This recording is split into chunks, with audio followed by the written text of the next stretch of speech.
TNN TV کی بین الاقوامی خبروں کے ساتھ میں ہوں بشرا خان۔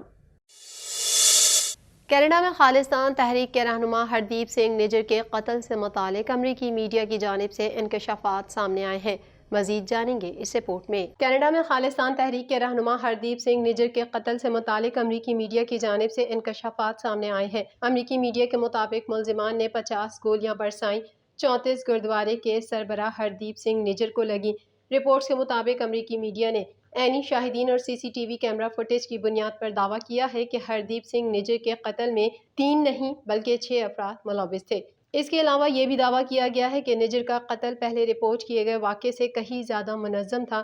امریکی میڈیا نے یہ بھی دعویٰ کیا ہے کہ خالصتان تحریک کے رہنما کے قتل میں ملوث ملزمان نے 1 نہیں بلکہ 2 گاڑیاں استعمال کیں۔ ہردیپ سنگھ کی گاڑی کو ملزمان کی ایک گاڑی نے پارکنگ میں ہی روکا، جس کے بعد اچانک نمودار 2 ملزمان نے فائرنگ کی۔ سکھ تنظیموں نے امریکہ اور کینیڈا میں بھارتی سفارتی مشن کے سامنے مظاہروں کا اعلان کر دیا۔ میڈیا رپورٹ کے مطابق کینیڈا کے سکھ فار جسٹس گروپ کی جانب سے بھارتی سفارتی مشنز کے سامنے مظاہروں کا اعلان کیا گیا۔ خبر ایجنسی سے گفتگو کرتے ہوئے سکھ فار جسٹس گروپ کے سربراہ جتیندر سنگھ گریوال کا کہنا تھا کہ اوٹاوا، ٹورنٹو، وینکوور میں بھارتی سفارت خانے اور قونصل خانوں کے سامنے آج احتجاج کریں گے۔ انہوں نے یہ بھی کہا کہ احتجاج ہردیپ سنگھ قتل کے بارے میں عوامی آگاہی بڑھانے کے لیے کیا جائے گا۔ حکومت سے مطالبہ ہے کہ بھارتی سفیر کو ملک بدر کیا جائے۔ کینیڈا نے اپنے شہریوں کو بھارت کی سیاحت کے دوران محتاط رہنے کی تنبیہ کی ہے۔ کینیڈا حکومت نے ملک میں ایک سکھ ایکٹیوسٹ کی ہلاکت کے بعد بھارت سے جاری کشیدگی کی وجہ سے سیاحتی مشوروں میں رد و بدل کر دیا ہے۔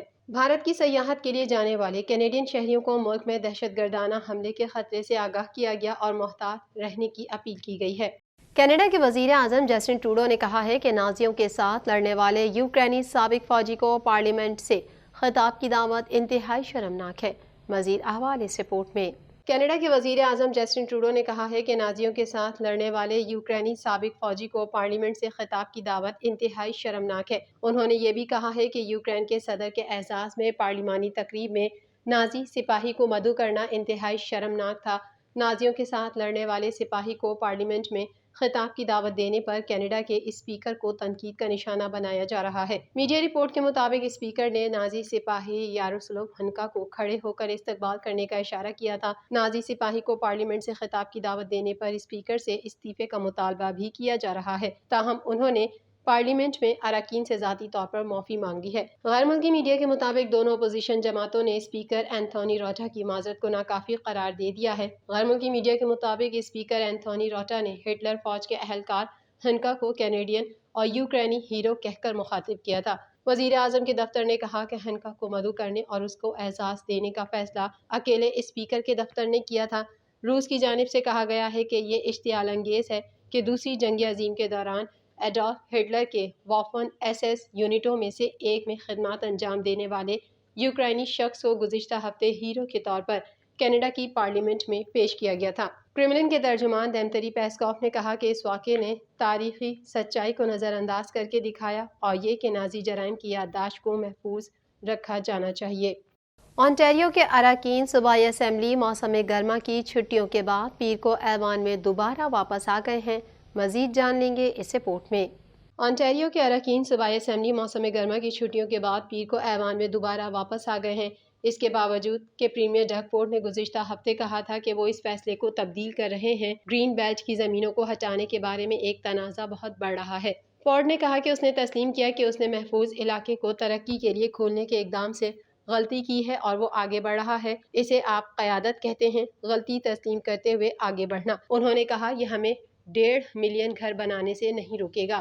میونسپل امور اور ہاؤسنگ کے وزیر پال کلینڈرا نے کہا کہ حکومتی اراکین NDP پرائیویٹ ممبر کے گرین بیلٹ کو زمینیں واپس کرنے کے بل کی حمایت نہیں کریں گے، کیونکہ حکومت جلد ہی ایسا کرنے کے لیے اپنا بل متعارف کرائے گی۔ یہ قانون سازی گرین بیلٹ کی حدود کی بھی ضابطہ سازی کرے گی تاکہ مستقبل میں تبدیلیاں مقننہ کے ذریعے آئی ہوں، نہ کہ صرف ضابطے کے ذریعے کی جائیں۔ یہ تحفظ کی ایک اضافی تہ ہے جو فی الحال موجود نہیں ہے۔ نومبر 2022 میں ریگولیشن کے ذریعے حکومت نے ہاؤسنگ بنانے کے لیے گرین بیلٹ سے 7,400 ایکڑ اراضی ہٹا دی اور 9,400 ایکڑ دوسری جگہ شامل کی۔ حالانکہ آڈیٹر جنرل نے بعد میں پایا کہ ان میں سے 2,000 ایکڑ پہلے ہی دوسرے ذرائع سے محفوظ ہیں۔ کیلنڈرا نے کہا کہ حکومت کی نئی قانون سازی اس بات کو یقینی بنائے کہ گریٹر گولڈن ہارس شو کے محفوظ علاقے سے ہٹائی گئی زمینوں کو واپس کر دیا جائے گا، نیز 9,400 ایکڑ رقبے کو بھی واپس کیا جائے گا۔ سابق امریکی صدر ڈونلڈ ٹرمپ نے اپنے خلاف سرکاری گواہ بننے والے امریکی فوج کے joint chiefs of staff general mark ملی کے لیے موت کی سزا تجویز کر دی۔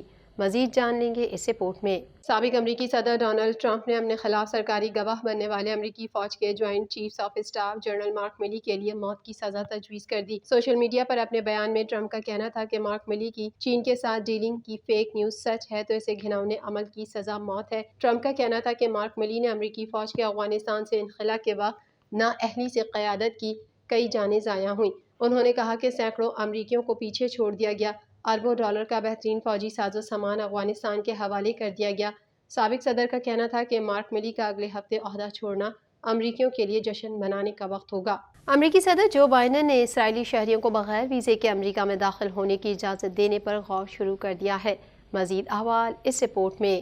صدر جو بائیڈن نے اسرائیلی شہریوں کو بغیر ویزے کے امریکہ میں داخل ہونے کی اجازت دینے پر غور شروع کر دیا۔ اسرائیل کو آئندہ ہفتے تک امریکہ کے ویزا ویور پروگرام میں شامل کیے جانے کا امکان ہے اور یہ وزیر خارجہ اینٹونی کے حکم پر عمل میں لایا جائے گا، جس سے اسرائیلی وزیر خارجہ نے درخواست کی تھی۔ عالمی خبر رساں ادارے کے مطابق امریکہ اسرائیل کو ایک ایسے خصوصی کلب میں شامل کرنے کی تیاری کر رہا ہے جس میں وہ ممالک شامل ہیں جنہیں ویزے کے بغیر امریکہ میں داخل ہونے کی اجازت ہے۔ امریکہ کے ویزا ویور پروگرام میں 40 کے قریب زیادہ تر یورپی اور ایشیائی ملکوں کے شہریوں کو بغیر ویزے 3 ماہ کے لیے امریکہ آنے کی اجازت ہے اور اب اسرائیلی شہریوں کو بھی امریکہ کے لیے ویزے کی ضرورت نہیں ہوگی۔ عالمی خبر رساں ادارے سے گفتگو میں 5 امریکی اعلیٰ عہدیداروں نے نام ظاہر نہ کرنے کی شرط پر بتایا کہ اسرائیل کو ویزا ویور پروگرام میں شامل کرنے کا اعلان جمعرات تک متوقع ہے۔ یہ توقع بھی ظاہر کی جا رہی ہے کہ امریکی وزیر خارجہ آئندہ روز اسرائیل کو ویزا ویور پروگرام کا حصہ بنانے کی سفارش صدر جو بائیڈن کو پیش کریں گے۔ واضح رہے کہ امریکہ نے اسرائیل کا اہم اتحادی ہونے کی حیثیت سے گزشتہ چند برسوں میں کئی عرب ممالک کے سفارتی تعلقات اسرائیل کے ساتھ بحال کروائے ہیں اور اب سعودیہ سے معاہدے کے لیے بھی ثالثی کا کردار ادا کر رہا ہے۔ TNN TV کے نیوز بلیٹن میں فی الحال اتنا ہی۔ مزید خبروں اور اپڈیٹس کے لیے دیکھتے رہیے TNN TV۔